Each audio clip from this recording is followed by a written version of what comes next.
The video I'm working on now, or uploading right now, Mormons, Stop Being Bad, inspired me to do several more Mormon videos. I'm sure you're all happy and excited. Yay! Mormons, Mormons, bad, bad, Mormons, I can't compete with Stephen Colbert. His Guys and Dolls remake with Trump, just hilarious. I can't compete against that. Sorry, guys. So, yeah, I came up with a potential video series, which I probably won't do because I just don't get enough views from you guys. Although I could do it on my website, so we'll see. The thing is that if I put it on my website, I've got to make them short. I can't do these hour-long videos. But it would be a video series about being bad by reading the Book of Mormon. And of course, if you haven't seen my previous video that I'm uploading right now, you're going to give me an automatic thumbs down. How dare you violate the church? The church is of God, and you're going to be struck down. You're evil. So, yeah. Get a clue, guys. Quit being bad. The other one is exposing Mormons' magic underwear. I've already discussed that in other videos that have not been fully watched, and I think I did a blog, and that did fairly well. So I don't know. Maybe I'll just read the blog and make it a video. I'm not sure if I don't think I got to it. I was starting to do that, doing videos of my blogs, but nobody was watching the videos. But everybody goes to the website. Alright, so being bad by reading the Book of Mormon. This will just be an introduction thing to see how well it does. As I pointed out in the video I'm uploading, Mormons are being bad. It's evidenced by those who come onto my channel here on YouTube and give me thumbs down and think they can insult me and attack me verbally and be abusive in speech, and thinking that they're in the right in defending the church. And at the end of the video I put a little thing on there saying you can't be bad by doing wrong, or no, let me read it. You are not in the right by doing wrong. Christians don't understand that concept when they voted for Trump. They thought, oh, it's the end of the world. He'll bring about destruction and chaos, and then Jesus will come and save us all. So we better vote for him and encourage him to be bad. No, that's not how you do it. You're not in the right when you're doing wrong. You automatically are wrong when you do wrong. It's just the way it is. Bruce Willis and M. Night Shyamalan have a movie. Samuel L. Jackson is also in it. Unbreakable.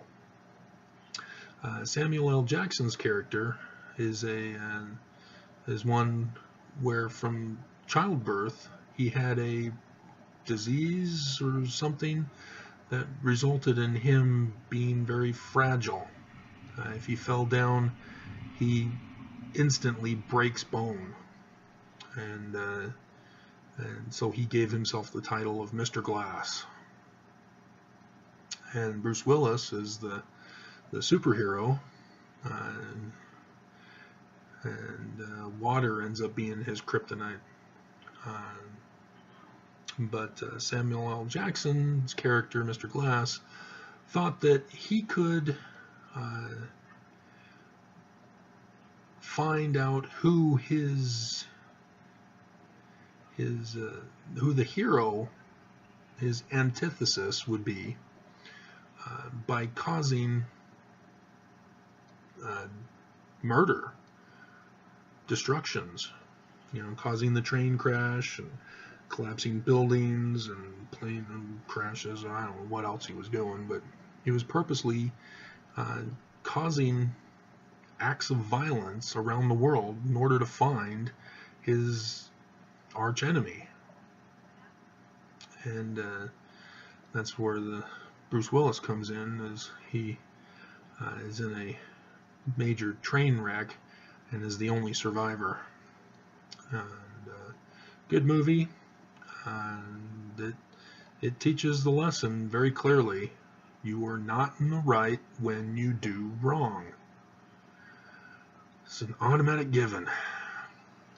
And so the Book of Mormon, it teaches this very same concept, but in so doing, it's necessary to teach what specifically is bad, what is wrong.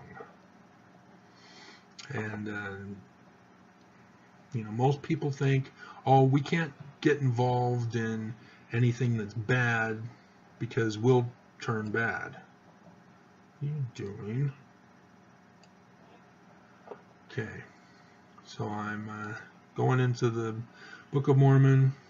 I'm gonna just briefly go over all of it, but I wanted to see if I can find layman's discussion. Let's see, where would it be? I'm gonna have to do a search. Layman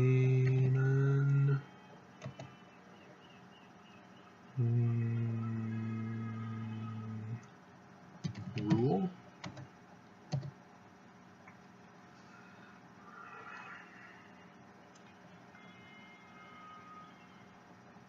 Okay, yeah.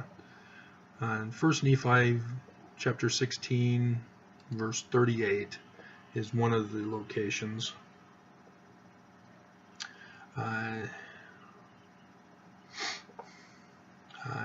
Laman and Lemuel are upset about leaving their wealth and their homeland to wander in the wilderness, all their poor suffering lives.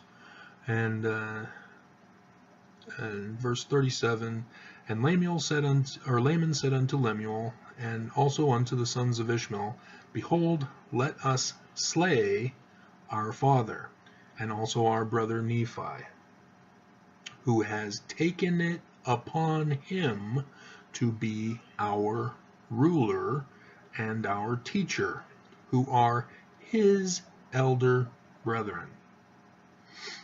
So you see that the Book of Mormon is clearly establishing the mindset of Laman. Laman is the bad guy, the antagonist of the story.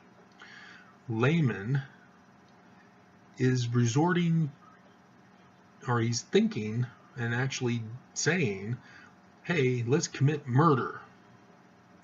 And he justifies it by saying, Nephi is trying to usurp my authority. I'm his older brother. Now, you don't know the Old Testament because the Old Testament lesson manuals didn't go over it. And I had to continually bring it up at the beginning of the year over and over again each Sunday, saying there's a birthright blessing theme going on in the Bible. The firstborn son is the birthright blessing child. To him, he gets inheritance, the double portion, and he becomes the leader of the tribe, the family. And so, as you can tell, the Bible has many stories of younger brothers usurping the authority of the older brother. Except with Cain and Abel, which is a weird switch. but the post-captivity Jew makes up for it by saying that Seth is the child that replaces Abel to become the usurping brother. So yeah, you got to understand Egyptian if you're going to catch on to what was going on there, and I got to know my work. All right, so the Book of Mormon is teaching about justifications for why people commit murder.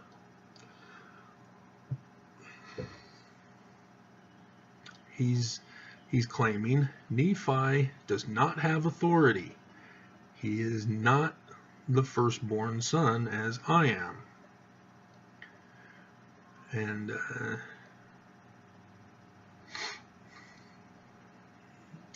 notice he's also saying who are his elder brethren, our teacher, our ruler. He's trying to convince the sons of Ishmael and Lemuel, because they're all older than Nephi, even though Laman is the one who is to become the ruler according to the birthright blessing rule. And so he's trying to lull the others to siding with him. You guys are older. You know, if it's not for me, you guys would be the leaders also, and blah, blah, blah. You guys are starting a whole new community. You all can be leaders. And that's what happens in the Book of Mormon. Nephi leaves, forms his own nation, and Laman becomes the leader of the people. But yet that's not good enough. He needs to control everybody. And so you see that the Book of Mormon goes into specific detail of the mindset of evil people, of how to be bad, controlling the lives of others, murdering, justifying murder, because you failed to meet up to your responsibilities, and so you're upset with the one who replaces you. Ever have that at work? And yet Laman still goes on in verse 38. Now he says that the Lord has talked with him. Ooh, he's psycho. He's a crazy person. He thinks he's talking with God. And also that angels have ministered unto him. He's got schizophrenia. He's having delusions, seeing angels. But behold, we know that he lies unto us. He's accusing him of being a liar, and he wants to enforce it by murder. So Deuteronomy 19:19 is what you do with false accusers. They have to die. That's according to the law. So we have all these people in our Trump generation that thinks they can make false accusations whenever they feel like it. And you'll see it here on my YouTube channel, people making false accusations against me. And yes, Mormons have even tried to silence me with threats of murder and physical violence. So Mormons are following the Book of Mormon, just not the right part of the Book of Mormon. You're not supposed to follow the antagonist. You're supposed to follow the protagonist of the story. Just like a movie. You don't follow the bad examples, but they're the cool ones. I heard that as a kid. The other kids would watch a movie and they say, yeah, well, we want to watch R-rated movies because those are the cool movies.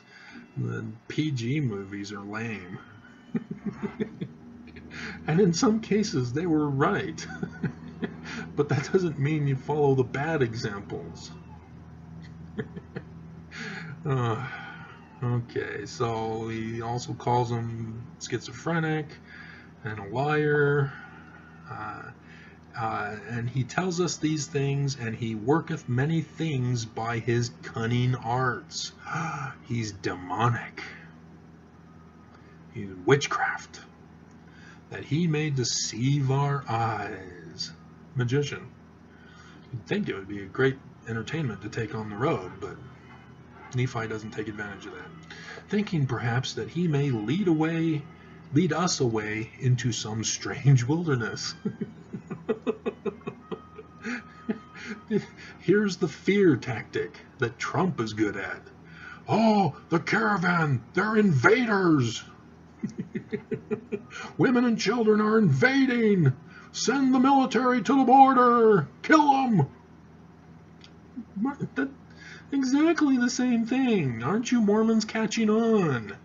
We're supposed to be rescuing the caravan.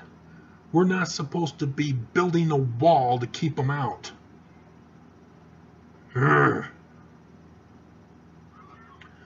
But that layman, he's throwing in a fear tactic. You know, he's taking us away so that he can murder us, so that he can control us.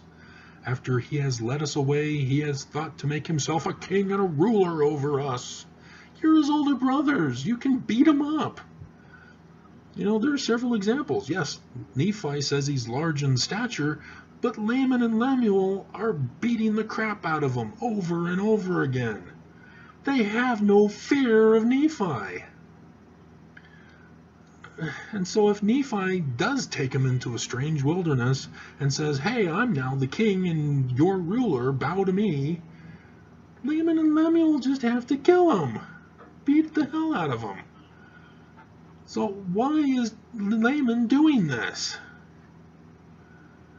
It's exactly what Trump does. That he may do with us according to his will and pleasure. Oh.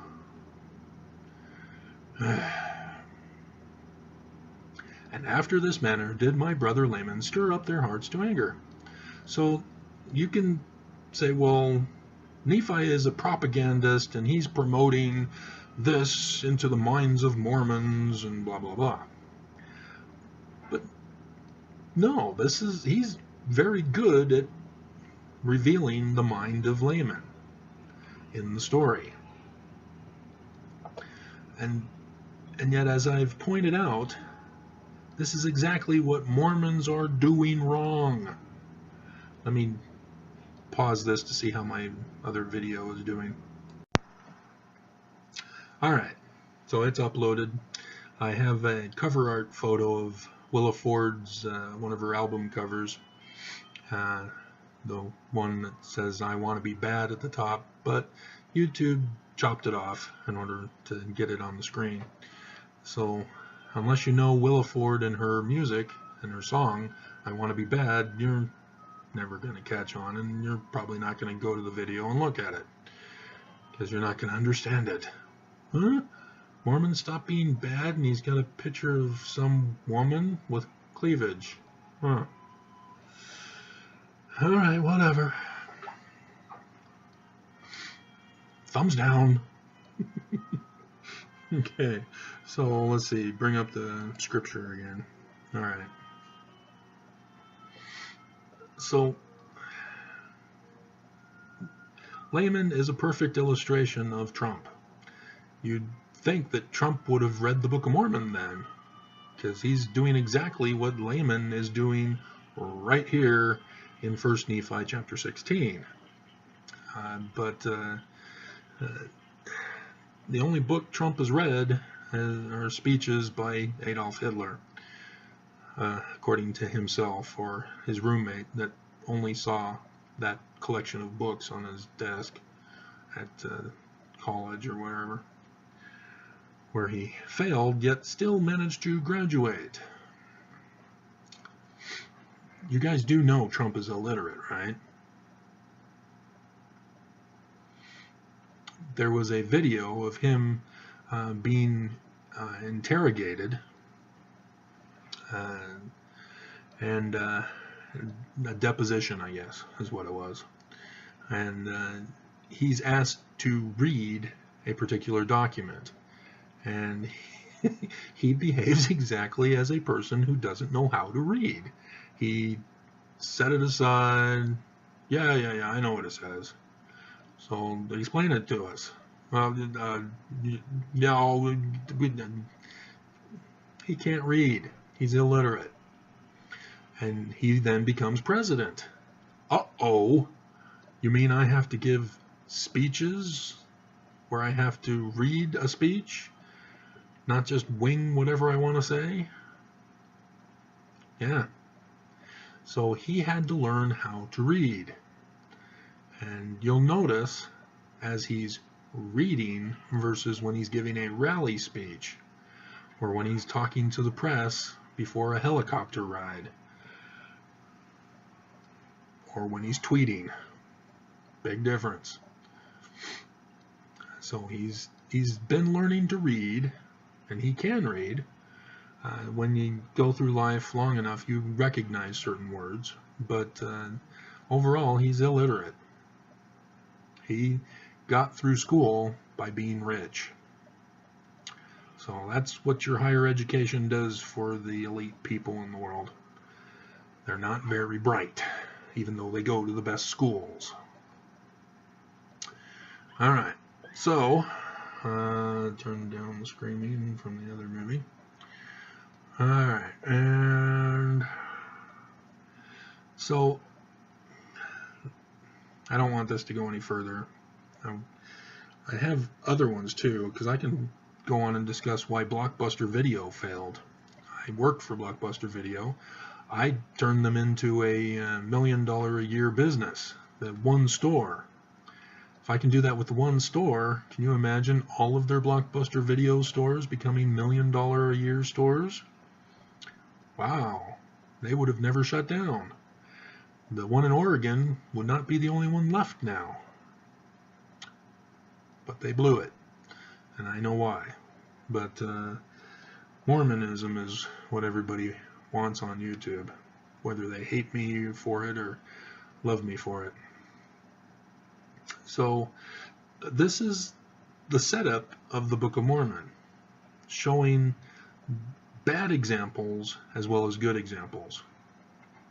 And so in the beginning you have Laman is the bad guy.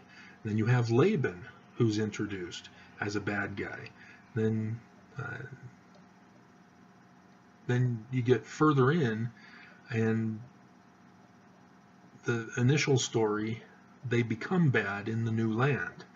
And Jacob starts giving talks saying, hey, you guys are being polygamist. Naughty, naughty. That's a no-no. Oh, wait. I thought Mormons were polygamist. I thought they embraced polygamy. I thought you had to have multiple wives in order to be in the celestial kingdom. Are you trying to say that the Book of Mormon is anti-polygamy? Yes, it is. Joseph Smith was set up and framed by Brigham Young in order to promote Brigham Young's bad behavior, as he learned from the Book of Mormon.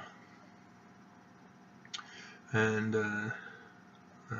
then you have the Great and Abominable Church that's also in the first part of in Nephi here. It goes into great detail on what they do. They make lavish buildings for worship, but they neglect the poor. Remind you of any church in the United States? In Utah? Of course you do. Gotta pause. Hold on. Okay, I had to switch to episode 12 of House, season 3. So do you get it? If you're Mormon, are you watching? Are you paying attention?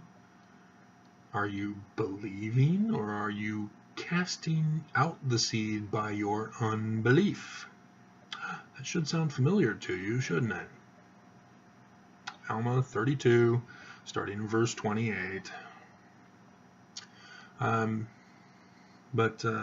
Yeah, and it keeps going over and over again, not just with the Lamanite kings or apostate Nephites, the Amalekites, and others who branch off and join with the Lamanites and who usurp the kingdom of the Lamanites. Amalekite, for example, is the one who rises up and murders the lower kings in order to rise up the ranks, and then becomes king of all the Lamanites. And wars and all that stuff. But in between that, there's others among the Nephites. The Nephites are supposed to be the good people, and yet there's wicked King Noah with his priests, and Abinadi. And again, they go into great detail. King Noah was bad because he was a polygamist. Oh yeah, the Book of Mormon is anti-polygamy. Oh, interesting. But what about section 132? That was written by Joseph Smith. So there, Travis. Oh man, we're almost 200 years away from the actual event. Go back, find online, because it's there, a PDF copy of the 1835 version of the Doctrine and Covenants. It's not in the Book of Commandments, but it was put into the 1835 Doctrine and Covenants. One man, one woman. And so, what about 132? Did Joseph Smith say, screw the Book of Mormon, screw the original Doctrine and Covenants, we're doing polygamy? No! He's not going to do that. Come on, he was set up, he was framed, and it's easier to frame people before our current forensic evidence or technologies and methods of investigation. See, back then, all you had to do was say, witch, and they were burned for being a witch. Nowadays, you have to cover up the evidence, turn off your video cam in order to get away with crimes. And but back then it was far easier to do. And so yeah, Joseph Smith got hung out to dry by the church currently, who has said, oh yeah, Joseph Smith was married to multiple wives, I guess we can't deny it, but we're still the true church. No, you're not telling the truth. Stop it. Quit being bad, like the Great and Abominable Church, like King Noah, like the Zoramites, like the Gadianton robbers. Cut it out. Stop.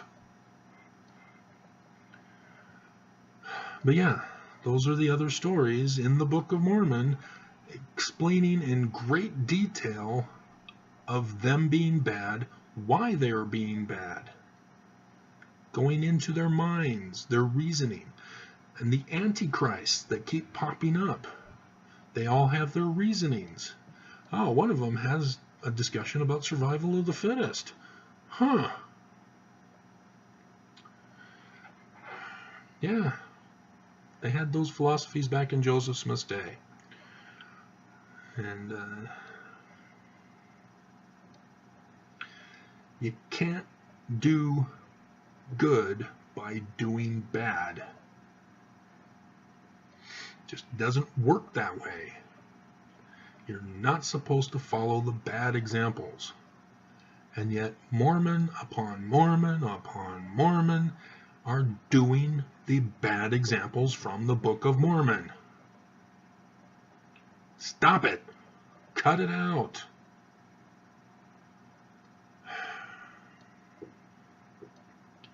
But it's not cool to be like a prophet in the Book of Mormon.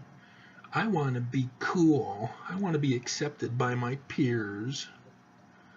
I'm ashamed of myself being a member of the church, even though it's the church of the devil, because Brigham Young took it over and murdered Joseph Smith and murdered the Pioneer Saints and murdered the people over in the East and murdered the Ute Indians and murdered the Mountain Meadows massacre people.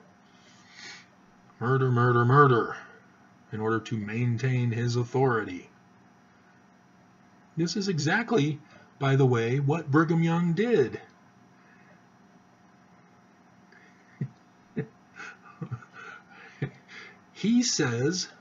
Brigham Young says that the Lord has talked with him, and also that angels have ministered unto him, Joseph Smith.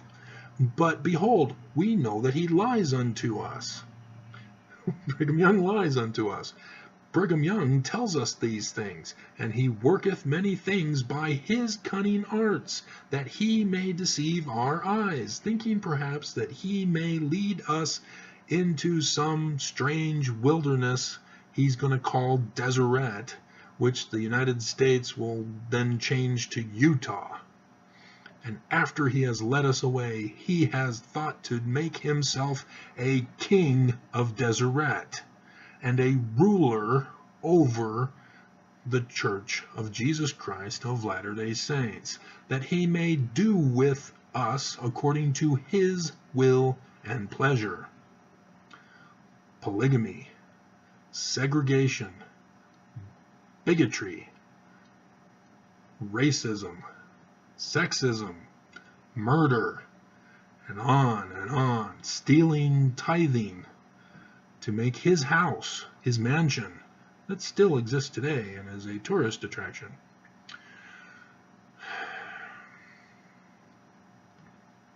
When are you Mormons gonna wake up? Stop being bad. Stop protecting the church for being bad, for covering up church history, for not warning you of Trump, not standing up against Trump and his policies.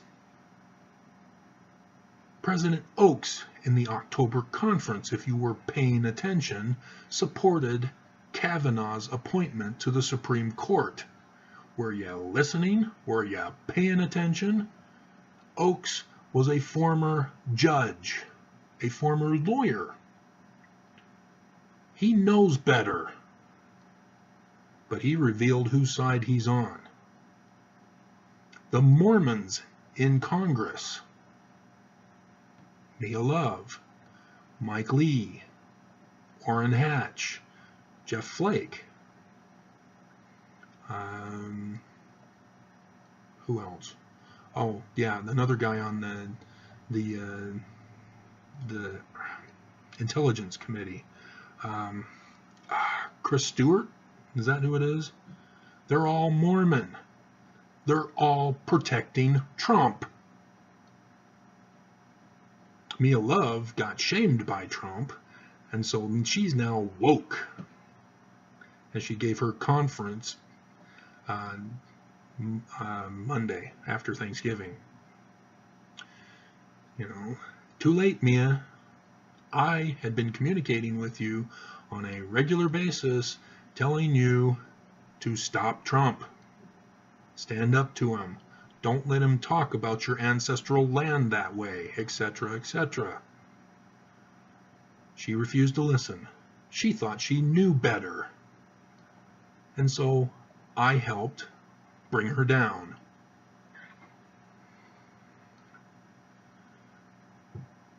Government is not for party politics. It is for the prosperity of the people. Government has forgotten that. They're following the bad examples from the Book of Mormon. Mormons are following the bad examples from the Book of Mormon. Stop it.